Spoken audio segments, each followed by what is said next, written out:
Greetings, YouTube! The Doctor is in. Dr. Urius Papers here, coming at you with another commentary on Dungeons and Dragons, and we've got another video on Ravenloft. Horrors within. The next class we're going to be talking about is the Hollow Warden Ranger subclass. Finally, a ranger that doesn't suck. So let's get into it. We're going to go over this, all the powers, all the spells, everything, and then we're going to give it a grade. And you get my witty commentary throughout the entire thing. As usual, we'll be looking at the Ranger base class as well that goes along with this. All right, so Hollow Warden Ranger, draw on the might of ancient wild terror. So this is like the guy that's in the deep, deep forest, like Fanghorn Forest. They're one with that kind of forest. Legend tells that the most ancient and bloodthirsty terrors lurk deep within the old places of the earth. All right, so we're going to be tapping into all that ability. The first thing we've got when we reach level 3 is we turn ourselves into a Hollow Warden Ranger, and we get the Hollow Warden spells. Spells for the Ranger are meh. This is a half caster, so you're not really going to have access to a whole bunch of these for a long time. So starting at 3rd level, we're going to get Wrathful Smite. I'm okay with that. It's a bonus action. It is not concentration. The target takes an extra d6 of necrotic damage. It's got to make a wisdom saving throw or have the frightened condition, and that's for 1 minute. And at the end of each of its turns, it can repeat the save and try to get rid of the frightened condition. You can upcast this. The Ranger's probably not going to be upcasting this, but you can do extra damage if you upcast it. This is a nice thing to have on top of, like, Hunter's Mark. Just nice to have. All right. Alter Self. This is a 2nd level spell, so we won't be getting this for a while. As a Ranger, we do not get 2nd level spells until 5th level. So, okay, whatever. It's not that great of a spell anyway. We're going to get Phantom Steed. We're not getting that until 9th level. Dominate Beast. Steel Wind Strike, which is an awesome spell. That's a great spell, but we won't be seeing that until 17th level. So really, I mean, the biggest contribution that this is given is Wrathful Smite. I'm okay with that. All right. And we also get Wrath of the Wild. You draw power from the strange and ancient horrors of the land. So you grow unnatural growths. You kind of put the flavor into your character. They've got some examples here of bloody antlers or putrid fangs. You know, maybe you grow pointed ears. You get hairy. Maybe you get a little werewolfy. That it is what it is. As a bonus action, you expend a use of your favored enemy to transform into a ghastly form. Let's take a look, and this lasts for a minute, by the way. So let's take a look at that. Favorite enemy is right here at 3rd level. We've got 2 uses. We don't get another use until 3rd level. And favored enemy normally allows us to cast Hunter's Mark. So you always have Hunter's Mark prepared. You can cast it twice. That's 2 uses of favorite enemy without expending a spell slot. And you regain all expended use of this ability when you finish a long rest.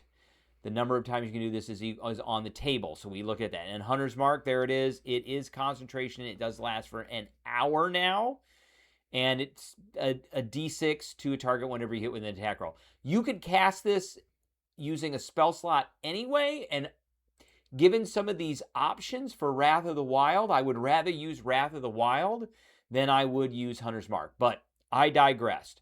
So you use your bonus action, you expend your use of favorite enemy, and you transform.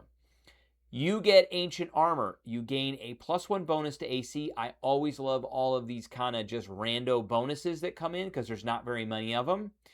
And you're wreathed in Rotten Bark and Beastly Bristles. The bonus increases to +2 when you reach Ranger level 11. Now, this should be a Dex-based Ranger. And if we look at Rangers, Rangers have access to light and medium armor and shields.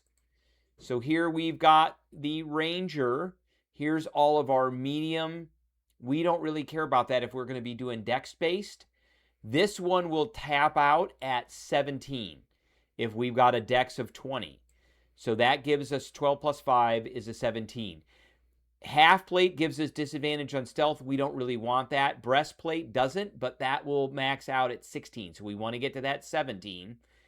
So we get to the 17, plus we'll get the +2 at 11th level. That gets us to a 19, plus the shield gets us to a 21, plus a ring of protection gets us to a 22, and a cloak of protection gets us to a 23. So we could possibly have a 23. You might want to think about being a magic initiate so that you can cast shield, which also gives us a little extra. So we could possibly be bumping up close to 26, 27, 28 armor class if you play your cards right. We also get Prowling Retribution. Immediately after a creature you can see within 5 feet of yourself deals damage to you or one of your allies, you can make an opportunity attack against that creature. This is like an automatic sentinel. Sentinel is disengage or an attack. This is just deals damage for a minute per favorite enemy. That is awesome. That is a great thing. It is your reaction, but what are you else are you going to use your reaction for? Opportunity attacks are great. You're going to be doing a lot of damage. Then we get Unnerving Aura when you transform, and at the start of each of your subsequent turns, each creature of your choice in a 10-foot emanation originating from you makes a wisdom saving throw against your spell DC. On a failed save, a creature has the frightened condition. Now, your spell DC is based off of your wisdom, unfortunately. So you're going to need to have a pretty good wisdom. And that it is what it is. So it's not based off of dex. It's going to be based off of that. So you got spell slots. You prepare spells, your wisdom, your spellcasting ability. So it is what it is. But you can still get a pretty good wisdom. You can get up to an 18, almost a 20, if you play your cards right. That is an awesome ability because ability checks and attack effects, you have disadvantage on ability checks and attack rolls while the source of the fear is within line of sight, and you cannot approach closer. Now, let me say something. This 10-foot emanation stuff, and there's a couple other abilities later on, do not really work well with a ranged ranger. This subclass is good with a melee martial attack ranger. So, especially with that. So, and this. We want to do damage that way. And we can get a pretty good armor class, so we can tank a little bit. And there's a few other tanky things this gets too. So at 7th level, we get Hungering Might. You gain a bonus to your Constitution saving throws equal to your Wisdom. That's great. We will not fail a Constitution saving throw very often. In addition, once per turn, when you hit a creature with an attack roll while you are transformed, we have a lot of stuff that procs off of this Wrath of the Wild, and I like it. So, once per turn, when you hit a creature with an attack roll, while you are transformed using Wrath of the Wild, you regain a number of hit points equal to 1d10 plus your Wisdom modifier, provided you are bloodied. There's the tanky part right there. So, once a turn, every turn, we're going to get 1d10 plus probably 3 or 4. So that's 8 hit points. That's a little bit that will save, your druids or your clerics from healing you. And it works off of this. So this is for a minute. All this stuff happens for free for a minute. That's one great thing. That I can turn an ability on and I get a bunch of stuff that I can use for free. Bonus to armor class, free. Opportunity attacks, free. Emanation, frightened condition, free. Healing, free. I love it. Okay, at 11th level, we get Rot and Violence. Your dedication to wild eldritch beings alters you further when transformed with Wrath of the Wild. Again, we get more benefits. You gain the following benefits. Menacing Aura. When a creature fails the saving throw against your Unnerving Aura, that's that frightened effect, it also cannot regain hit points or take reactions until the start of your next turn. So not only is it frightened, which means it has disadvantage on ability checks and to hit rolls, it also cannot take reactions. It can't move towards us, and it cannot regain hit points. All free stuff. It doesn't take any actions for me at all, except for this initial bonus action to turn this on. Then we also get Strangling Roots. When you hit a creature with an attack roll using a weapon, you can activate Sap or Slow. I like slow a lot. Mastery property in addition to a different mastery property you're using with that weapon. So, weapons. Let's talk about that. So we might want to use something like a quarterstaff, which will topple. It doesn't require two hands. Maybe a battle axe, which topples, which we don't need. Now I'm picking on topple because we can knock something down and then it's slowed as well, and that means it's going to have a hard time standing up.